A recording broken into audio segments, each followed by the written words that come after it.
go, if I got your attention, if you love hip-hop, let me hear you say, yeah. You can do better. You can do better. We're doing this. We're doing this. We're doing this. If you love hip-hop, let me hear you say, hell yeah. All right, let's go. Let's go.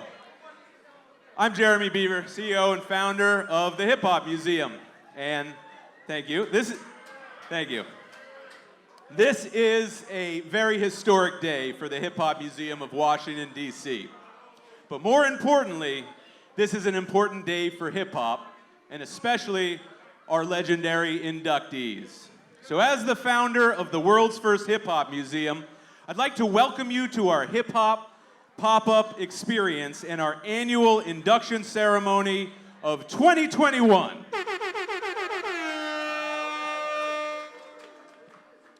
Okay, and so today is a celebration of hip-hop with many of the important and influential leaders of this music and culture we love so much. So I'd like to take a moment to acknowledge the people and organizations that helped to make this possible. Thank you to Director Angie Gates and her amazing staff at OCT FME. Thank you to our sponsors, Cavassier, Chuck Levins, Candor Labs, and Lifted Shop DC, which has provided gifts of Daz Effect's first cannabis strain, Googly Goo, and Sugar Hill Gang's first cannabis strain, Sugar Hill Delight. Also, Cavassier is offering complimentary cocktails for the VIP ticket holders, so thank you so much to the good folks at Cavassier. Okay, let's get this started. I would now like to introduce the host for our inductee podcast.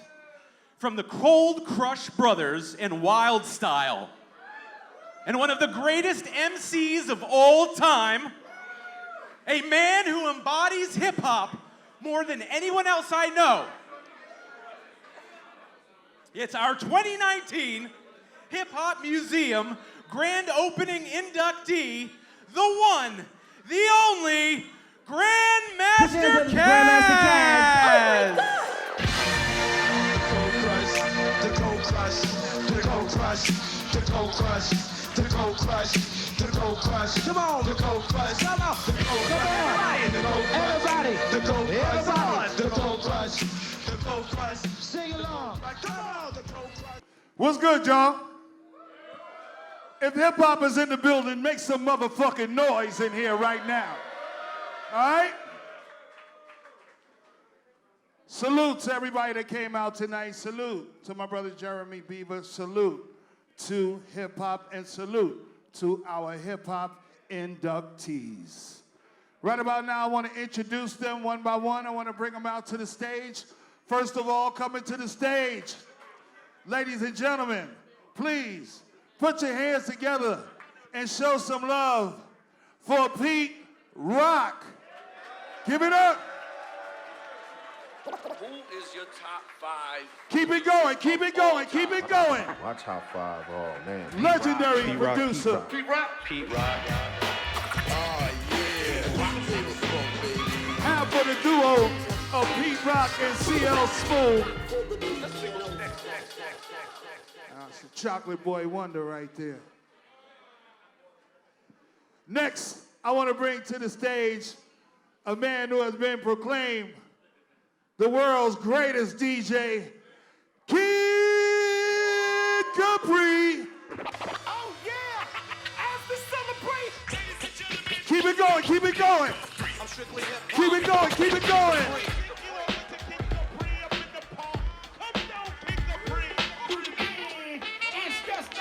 What up, Pooch?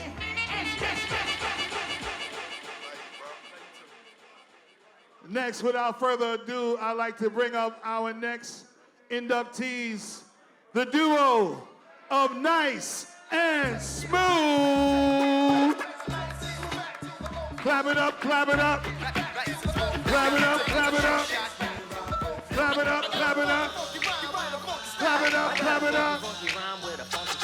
Come on, y'all. Nice. and Smooth. Greg Nice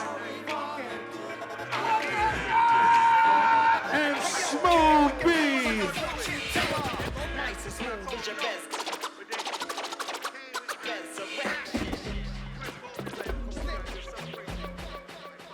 Oh, we're not done.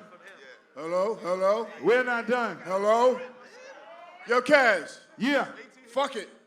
We ain't gonna do this the normal way. We on some bullshit. How y'all feel right now? Woo! I feel good. You understand? You know what they did? They passed me an ice cold glass of wine. Ow. And tonight, we're gonna take it back to the old school. What? We're gonna take it to Union Square. Say what? We're gonna take it back to the LQ. And wave your hands like you just don't care. Give it up for Greg Nice, y'all. Yes.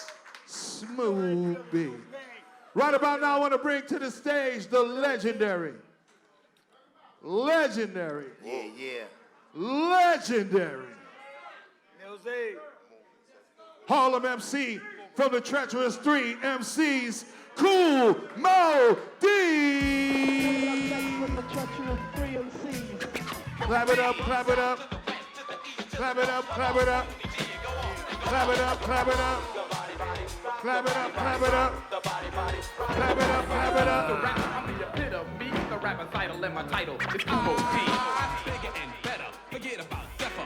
Kumo D versus just using your name. I took those L's. We told you this was gonna be legendary.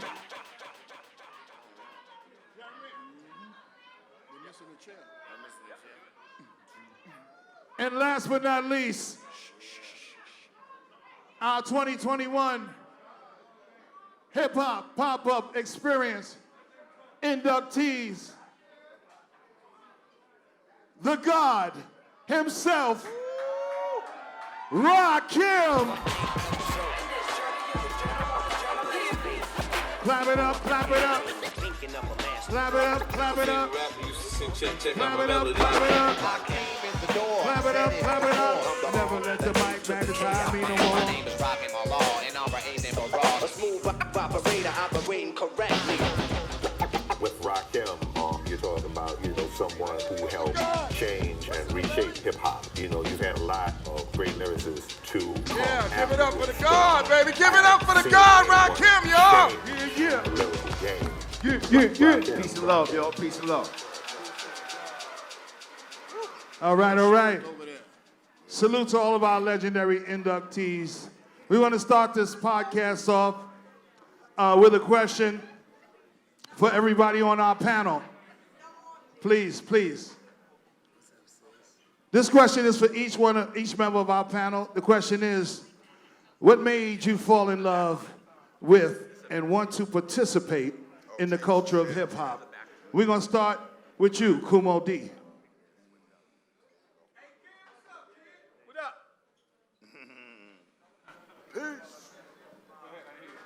Oh, I'll repeat the question. What made you fall in love with and want to participate in the culture of hip hop? Man, 1, 2.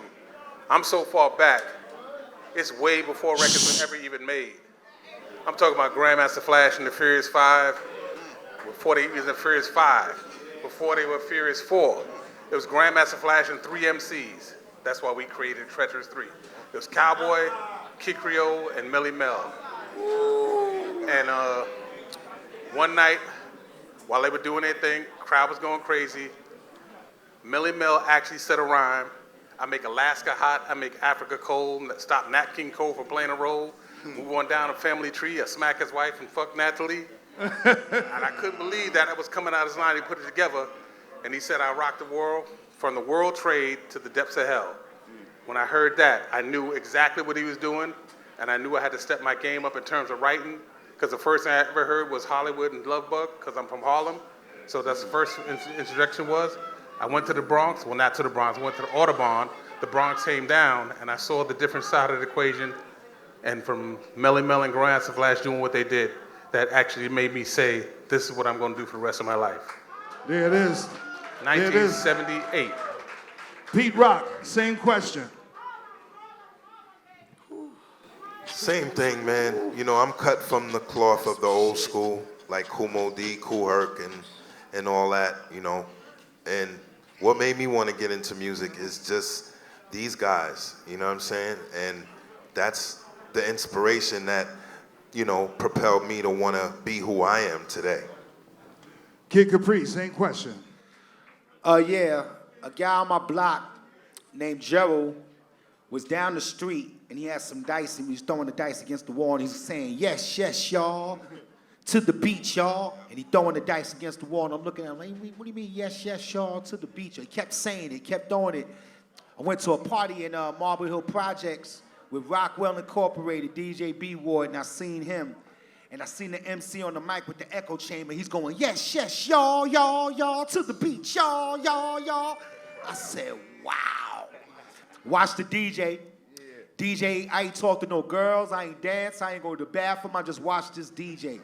And he was like, he was talking the needles, just dropping the needles. I ran home, told my mother I wanted to be a DJ. She didn't know what that was, and we didn't have a lot of money at the time, so she bought me a mixer that had no headphone holes. So I guessed all the spots on the records and got better than everybody else on the spot. Got a chance to go to the PAL, got a chance to go to the T Connection, got a chance to go to the Audubon, got a chance to go to the Renaissance, 3333, Randy's Place, all these different places to see dudes like Grandmaster Caz and the Cold Crush, to see Fantastic Five, to see the Furious Five with Grandmaster Flash, to see all these iconic dudes that build it from the ground up, from the bottom. Without them, we wouldn't have a job today. So that's what made me love hip hop. That's love. That's love. Mr. Barnes. Yes, yes. Smooth B. I had to take my glasses Same off. question. Oh, man. Hold it down, please. Yeah. Pretty much similar the same. For me, my first encounter was Taft Schoolyard. And it was, at the time, DJ Flash. He wasn't Grandmaster. He was DJ Flash and DJ Kool Herc. They was battling. And a friend of mine brought me to the jam. He was like, you want to come to the jam? And boom, boom, boom. He brings me there. Long story short, I'm like 13.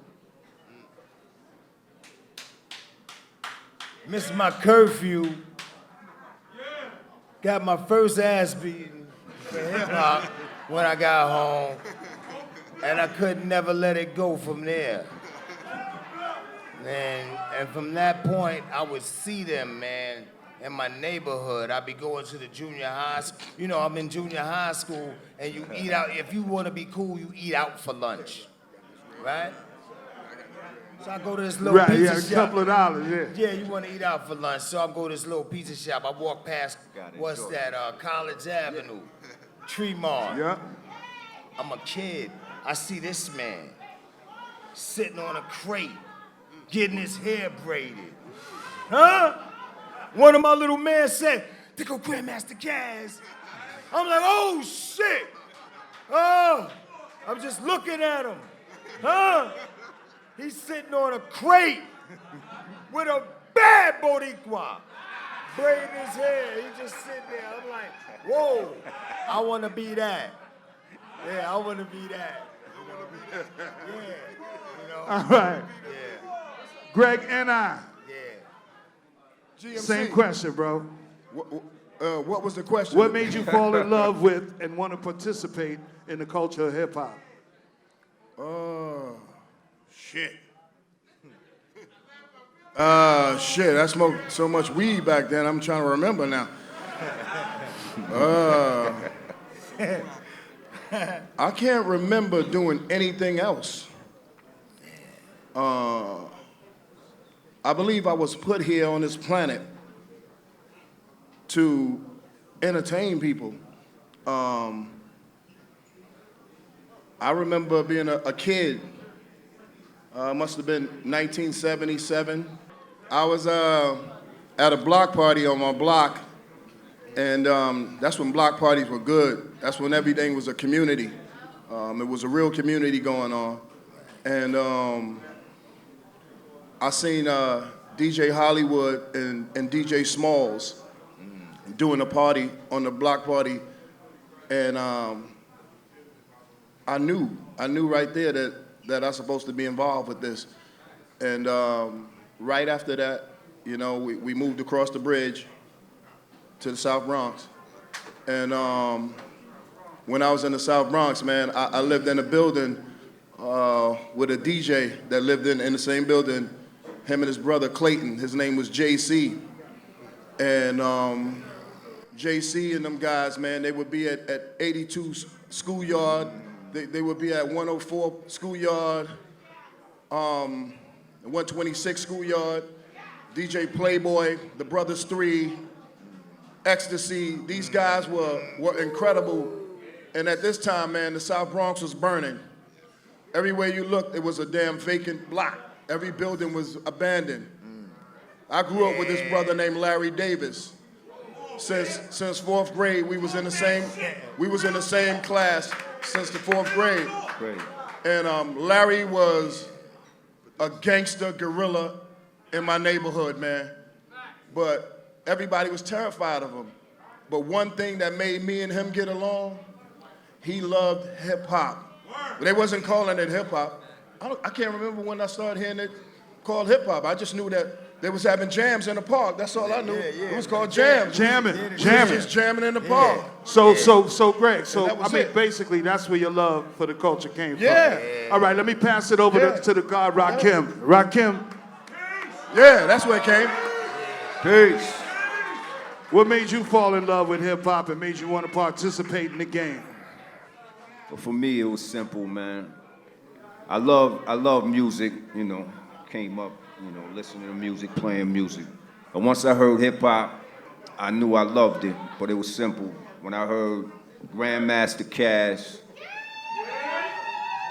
Cold Crush 4, Kool D, Treacherous 3, and Melly Mel from the Furious 5, you know, I fell in love with MCing. I thought I was a DJ at first, you know what I mean? I used to DJ a little bit, kid, you know what I mean? I thought, but after listening to them brothers, man, I knew that's what I wanted to do. So, you know, I salute Mo D, Grandmaster Cash, you know what I mean, and my man Melly Mel. I kind of learned and used them as a measuring stick for hip-hop. So without them, I wouldn't be me, man. So simple. Yo, Ra. Yo, Cash. Can I say one thing real quick? Real quick. Yeah, real quick.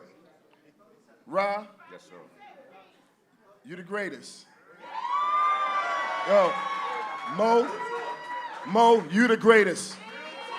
I remember when I was still living in my apartment with my moms, and I had a copy of a song from this new guy, and I remember Mo D drove to my house because he wanted to hear this song, and it was I Got Soul by Rakim. Love is love. That's great.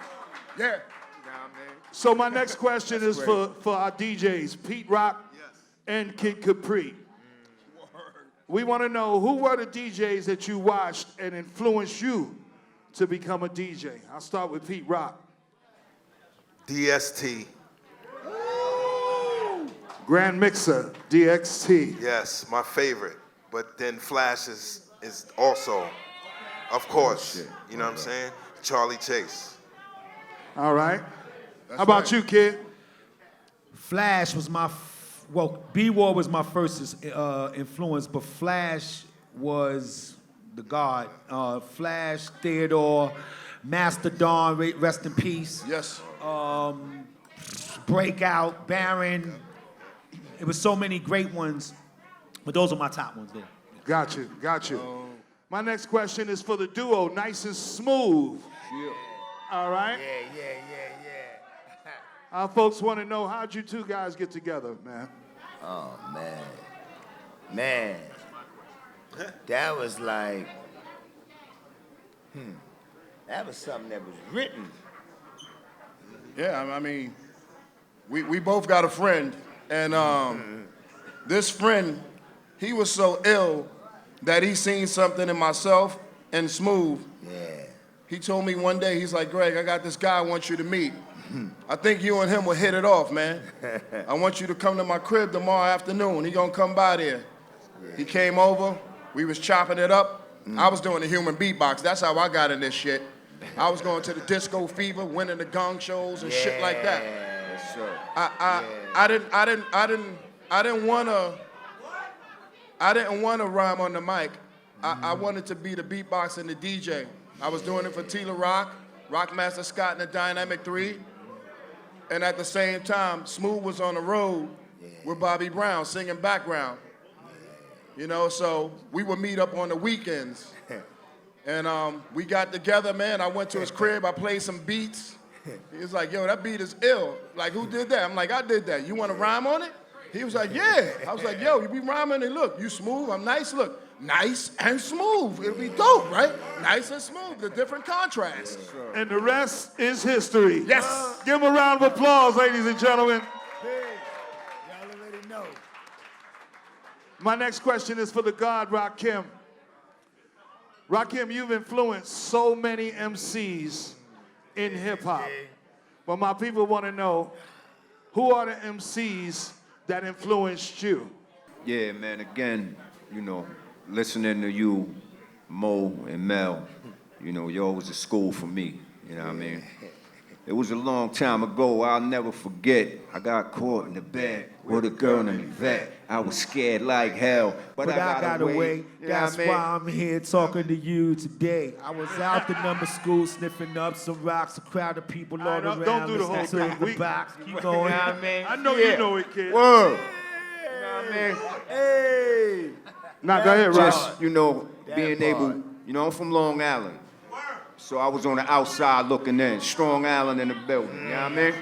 So I was on the outside looking in. So, and I was, you know what I mean, I was maybe 11, 12 years old when I first started, you know, catching on to what was going on. But I had to sit in the room and imagine what was going on. It was brothers like Kaz and Mo that let me see what, you know what I mean? If I wasn't in the building with y'all, then I don't know where to, you know what I mean?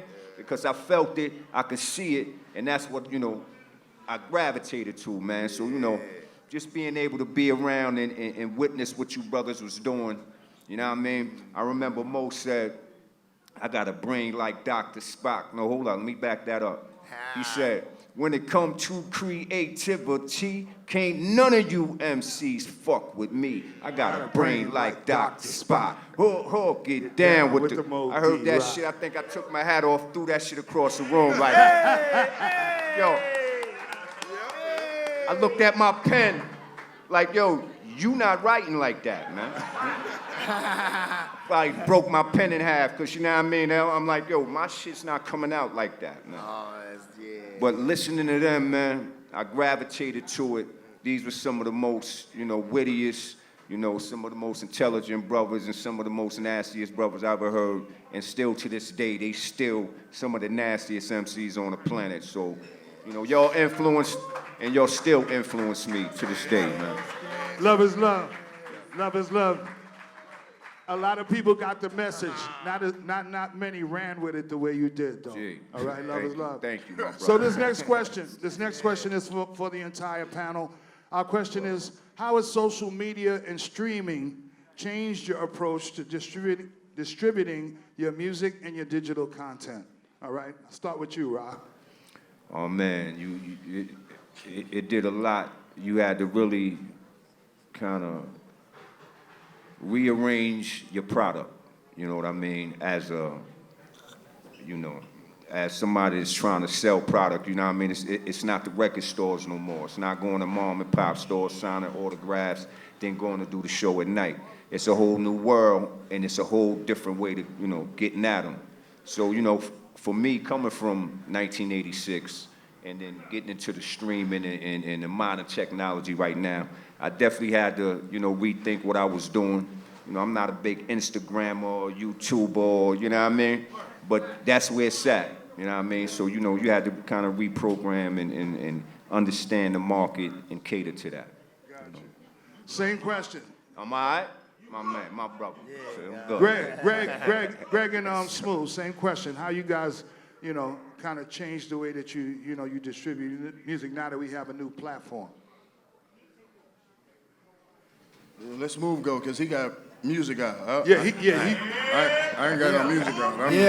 Yeah. I'm on everybody's shit, but I ain't got no music out. Yeah. Hey, that's what I'm saying, man. I mean, you know, God is the greatest. Collard greens and chicken is good, though. Huh? It's like, yeah, man, you know, learning it every day is a learning process. I'm from the analog. I ain't from this shit, so I'm just trying I'm trying to build around people that know that part of it, that aspect. But that's all it is. Just putting in that work. Basically, I mean, if you don't know, you got to get around people that do know. Right. You know what I mean? Kid, how about you? Because you've been big pretty much in social media and digital distribution. Yeah, I always try to stay with my ear to everything every year. I never let up.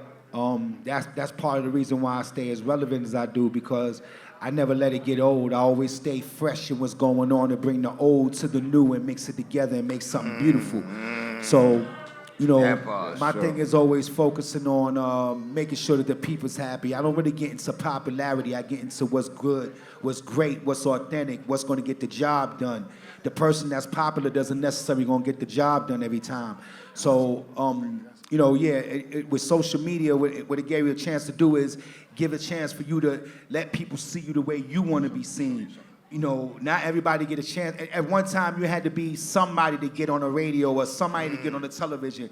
But right now, if you utilize the social media in the right way, you can get things done in a positive way for you for the future. A lot of people use it wrong.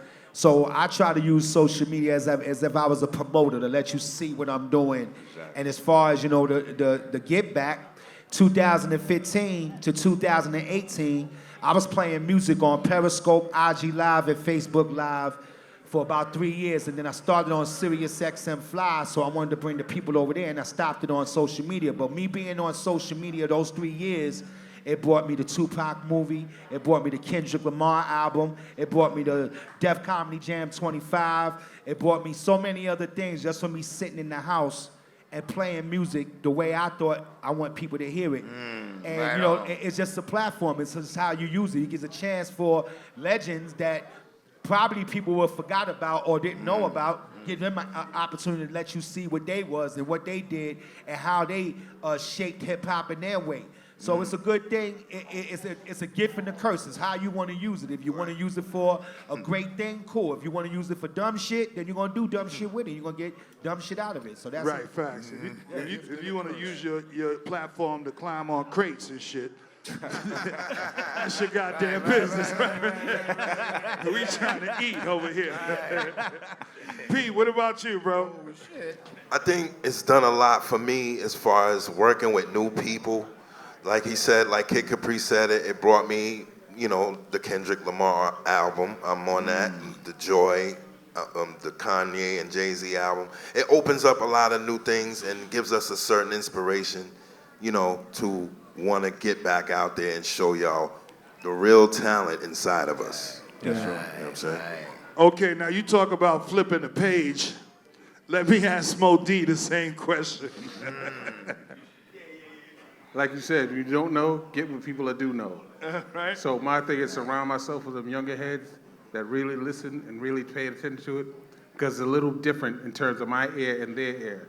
What I'm listening for, like what Rakim said, I'm listening for Melly Mel, but you're not going to get Melly Mel in 2020, 21. So now you got to see how they're going to do it differently in terms of how they're approaching it, because truthfully, I can't even hear a lot of what's happening in hip hop just because of the message. The message overrides the music to me. So a lot of times you have to pay attention to what other people are vibing with to really figure out what's going on and be honest enough with yourself to say, it's not my cup of tea, so I can't do it. But that doesn't mean I'm not going to participate on one level or another. Right. All right. Yeah, facts. Roger that. I like that. One thing shouted out today that I didn't mind hearing. All right, Roger that. That was cool. Real quick, Rakim, what are your 3 favorite songs from your discography? from your collection of music, what are your 3 favorite songs? Oh, that's a good one. That's a good one. I know that's hard. I know it's hard. I'm gonna go with the, y'all probably don't even know these joints. I'm about to name and shit. I'm gonna say the 18th letter. All right. Right. The Punisher. All right. Fire. And Juice. I think those. Oh. Yo, clap it up for that third one. That Juice is. Good look, baby. I got enough to go around. Thought they'd play something. I get this whole joint going.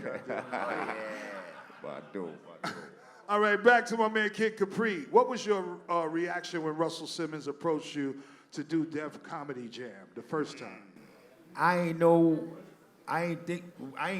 couldn't get what sense it made to have comedy with a DJ, but it was like, who am I to question that shit? Russell asked me to do it. It's HBO, so shut up and go do it. Right. And then we ended up doing it, and it changed my life totally. It gave a chance. It gave a chance for people that didn't care what a DJ was about, because DJs was always looked at as somebody that was just like the bottom of the totem pole, like they just play records. And I never wanted to be looked at like that. I wanted to be looked at as an artist, a force to be reckoned with, that can beat the platinum dude with the big record on the stage in any arena or any stadium. So my whole focus was I just wanted to do that. But people, that didn't care about that, they got a chance to see 5 second spurts of me doing something crazy on the television set in their living room. And then when they got a chance to see me come on their stage in their city, they really got the real feeling of it. So what it did was just open doors for a lot of things. It opened doors because the comedians that was on that show, a lot of them people didn't know, and now they're the biggest comedians in the world today. And it was birthed from this thing. So Russell and Bob Sumner and all these people, what they did was they opened doors for a lot of people to take care of their lives, including myself. And it was one of my biggest things in my life to ever happen. And I'm glad I was to be a part of it. It was really crazy. You know you made it when somebody in the movie referred to you. Like, tell another DJ, who the fuck you think you is? Kid Capri? Shout out to Uncle Bernie, man. Uncle Bernie. Yeah, being on the road with... Salute to Bernie Mac. To add to that, being on the road with Bernie Mac, man, I was crazy. I was on the road with Bernie for like 3 years. He was like my uncle. And to see him, you know him as being funny on television and in shows, but to be with him all day on the tour bus, every day, and it was a constant thing with him. So we lost a big guy when we lost him right there. So shout out to Bernie Mac. No doubt. Pete Rock. Pete Rock, you are world renowned for your remixes. When Rakim mentioned Juice, you know what I'm saying? When I was in the movie theater bugging out when they said my name in that movie, you know what I'm saying? That's so dope. I flipped out, you know what I mean? And I was like, yo, did you hear what did he just say my name? But yeah, all of this that we do is for the love and the passion that we have, deep in our hearts for the music we want y'all to hear that we got. I mean, with me, with the beats I make, I got beats that y'all never heard that I'm dying for y'all to hear. So, I'm working constantly because of the cloth that I'm cut from, which is the guys who were before me, who I respect dearly. So give me 3 of your favorite remixes that you did. Your favorite. 3 of them. My 3. Shut him down. Okay. Shut him down. I'll say shut him down. Yeah. I'll say jump around. Okay. Yeah. And So remixes. many. Oh man, let me see. Come What's on, another one? Say mine. I'll say Das Effects. Word. I'll say those were some of the first tough remixes of my career, right there. Man, Pete, that Monica remix. Oh, word. That Monica remix, Pete. Yo, that down with the King remix. That's what I'm talking Down about. with the King. The original. remix. Get the remix. I know. We start pulling them shits out, goddamn. Word. People think Down with the I got King my was a remix. iPod right here. God. Yeah, it was original record. You know what I'm saying? Yeah. And we original, shot was it. that video in the grave site on 155th Street. Yes, in Harlem. In Harlem on the grave. Yeah, that was crazy. That was crazy. Crazy video. So, next question is for Nice and Smooth. We want to know, how did your career change moving from an independent label like Sleeping Bag to a major label like the Rush Associated labels? Yes.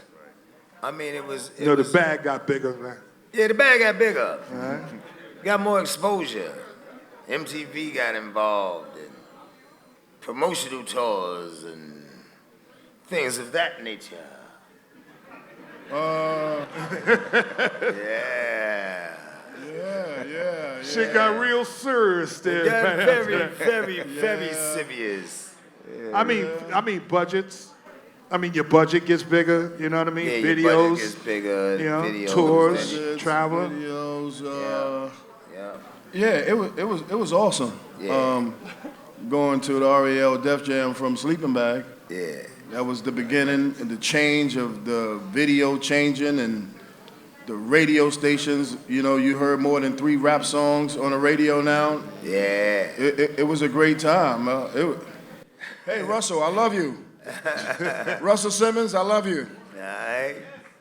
A few people walked away from Russell with a bag, all right? So we can't be mad. Let's go up to Russ. Kool D, being a pioneer and changing the image of the rap battle, what do you think about the versus format, and specifically the upcoming Kane versus KRS-One battle? That was hard. That's a hard body. Great question on one level. On one level, I love it. Talking to him. On one level, I love it. But on another level, I absolutely don't want to see Kane and KRS go at it. I don't want to see nobody lose. I love them brothers for real.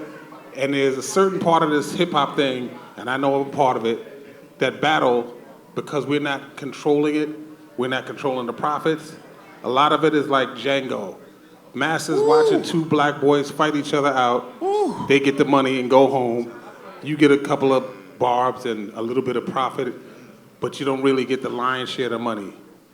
And I don't like that part of the equation. So for me, if I was going to do a versus, I tell people all the time, I have to be excited or be up for it.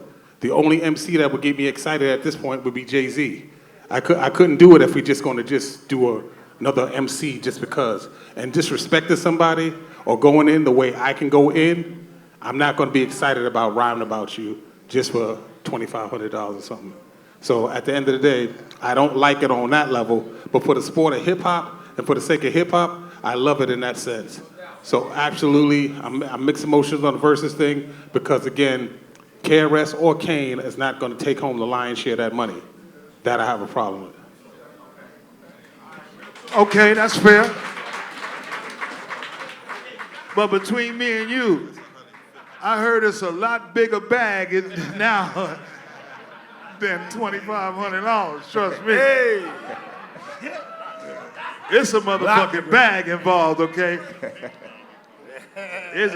I heard it. I heard it straight from the motherfucking horse's mouth. I was like, oh shit. I'm about to start some shit with somebody, God damn it, you some bitch. Our last question is for our entire panel. Panel, as we approach the 50th year of hip hop as a culture, you can clap for that. Harlem! Yo.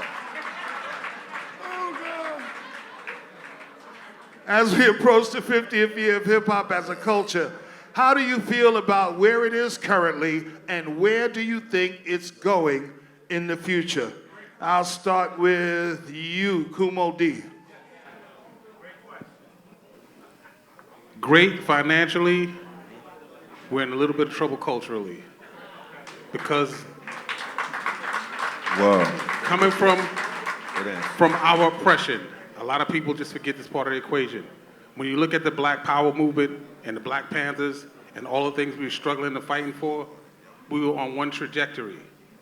What hip hop got to the point where once we had the masses' ear, that's when white America, I pull no punches, got involved, corporate America, and they started saying, we're gonna co-sign the niggerosity in hip hop. So it got to the point where the hottest records and the hardest bars were Talk your shit!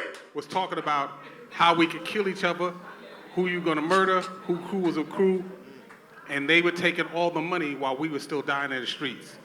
It got to the point where they started making more money off of Biggie dying and Tupac dying than them living.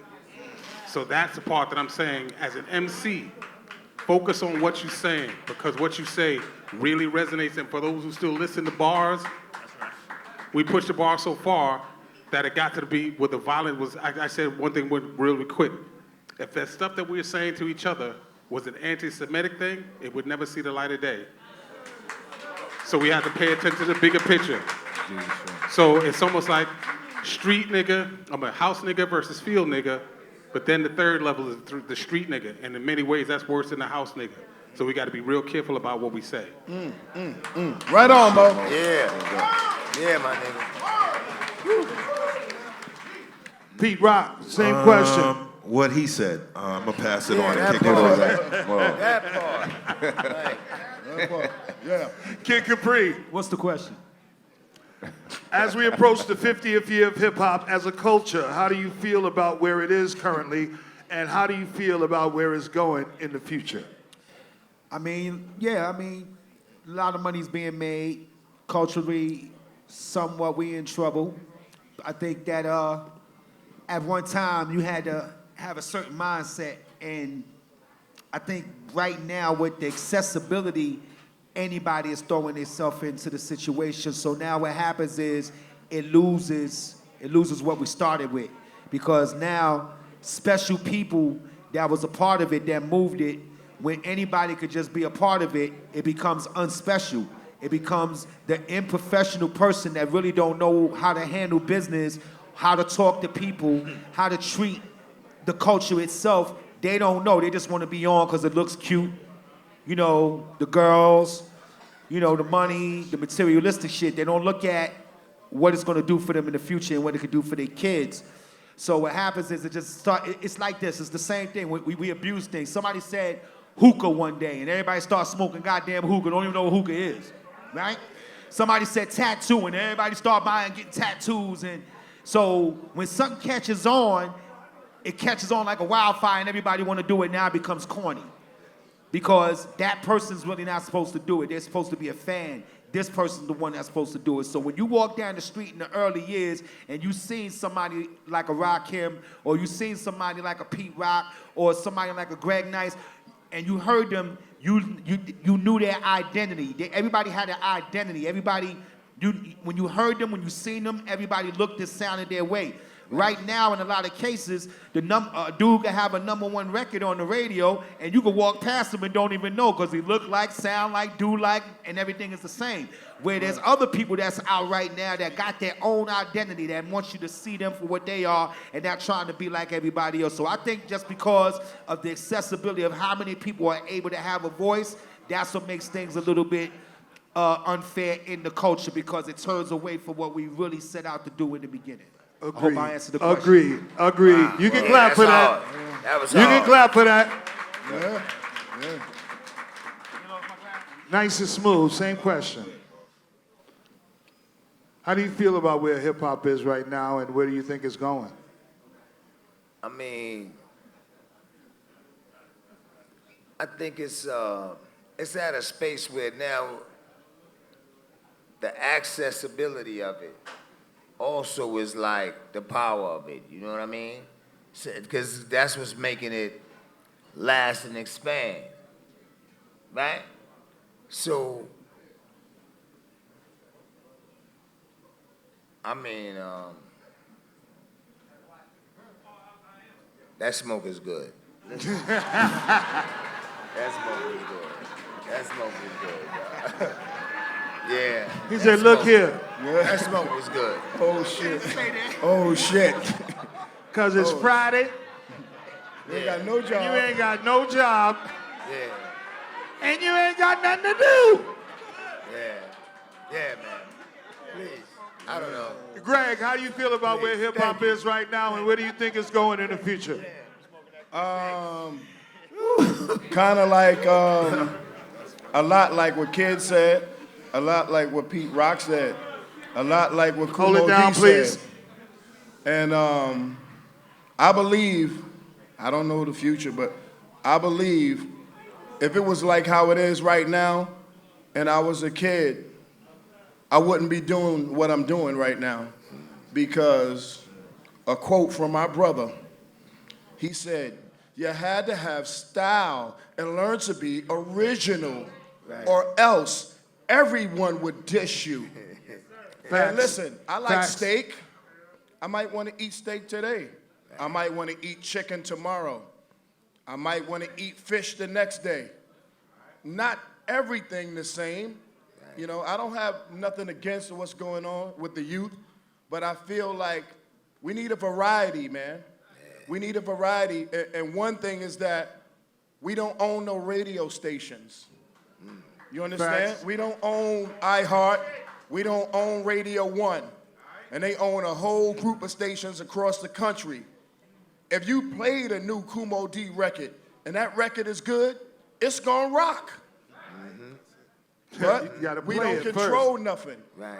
So if we control something, BET don't have no competition. So everything on is Tyler Perry. I'm not against Tyler Perry. I'm happy giving black people work. But the content is the same everywhere. We came from a golden era when it was just different. And I love that. And I wish it could happen again. I don't know what the future's gonna bring, but finance, they always gave us money to shut us up. I give you money. Forget it. I'll throw my picket sign down, give them some money.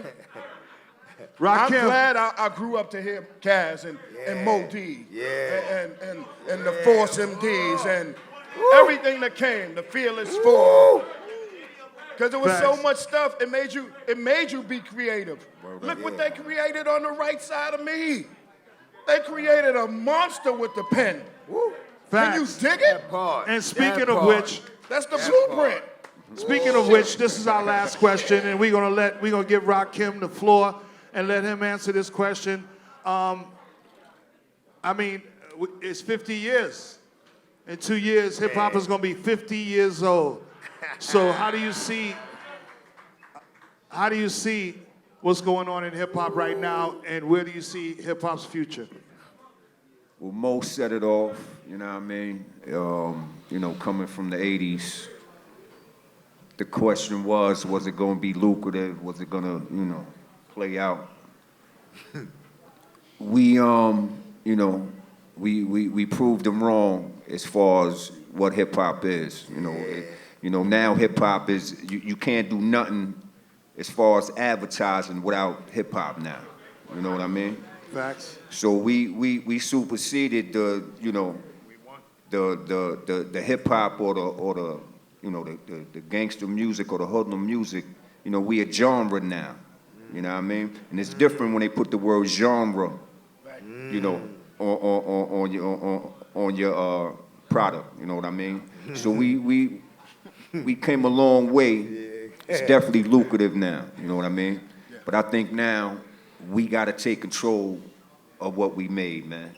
If it's getting committees, hip hop committees, where somebody, you know what I mean, can kind of, you know, tutor the direction of what's going on, or just have, you know, something where, you know, we can oversee what's going on, or just have a voice, you know what I mean, where we have to respect something. We got to look up to something, and that's what's missing. That's why we don't control nothing. You know what I mean? That's why we got to sit around and wait for somebody to call us up and ask us, do we want to be a part of something? Because we don't have no government within ourselves, man. So I think at this time, we need to come together as a culture and get some kind of, you know, union? Some kind of union, man. Some you know kind of what I mean? union, yeah. And sit down and start regulating what's going on, man. And I think even if it's, you know, the majority rule, so if we got the majority in the room, then we can make some moves, man. That's so what's up. I think that's where we need to go with it. You know? All right, well said, well said. Real quick, before we end our panel, we got Chief Rocker Busy B in the building. Y'all make some noise for Busy B. One of my idols. One of my idols. Hey. I want to extend the same question to Chief Rocker Busy B. You've been around since the beginning of hip-hop. Hip-hop is about to turn 50. What do you think about where it's at and where it's going? Well, first of all, I want to just thank everybody for participating in our culture. That's one. No doubt. And here's what our culture done, and this is what our culture continue doing. Yes, sir. Ladies and gentlemen, our culture, hip-hop, took over the planet. Yes, sir. There is no place on planet Earth that they don't have graffiti, break dancing, That's right, beatboxers, DJs, or MCs. That's right. There's no place on this planet that there's not one of those things happening. So we have took over planet Earth. Facts. So now for the end of that, and we talking about our situation, I have a situation that we can use as a name. We are calling After the Applause. So for After the Applause that we get from all of y'all, we will have a union. That's going to be the name of the union, After the Applause. And we'll come together and try to situate. We need lawyers. We need insurance people. We need real shit. This is real shit we talking. It's called After the Applause. For me, Cass, Kool, Herc, the rest of us, and then the Rakims, the LLs, because they still young. We the old motherfuckers in this shit. Right. Me, Cass, and Herc, and the rest of us, we the old guys, you know, but we salute. And I salute these guys up here very well. These are my favorite MCs. Rakim is one of my favorite MCs. Even my man Kool D. This black motherfucker right here is my man. This is my motherfucking man. Y'all hear that? Legendary, these two.